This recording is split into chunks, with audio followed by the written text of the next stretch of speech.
Welcome, in front of me is a Samsung Galaxy A52, and today I'll show you how to capture a screenshot on this device. So, to get started, let's open up content that you wish to capture, which I'm going to be using settings as an example. And from here, once it's open, all you need to do is press power key and volume down at the same time. Just a quick press.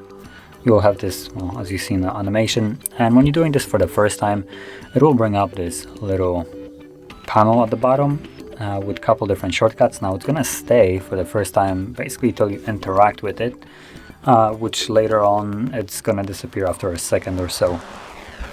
So as you can see, there's a couple different things you can do from here. So we have the scrollable screenshot, and we have a edit option, share or tag and share. So probably the most important one is the one right here, the share, or not the share, what am I saying, the scrollable option. So if you tap on it, for some reason just decided to eat itself out of existence. So let's do that again.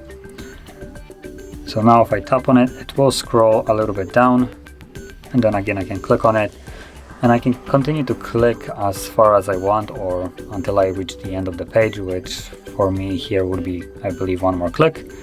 So here it just taps somewhere else and it's gonna fade away.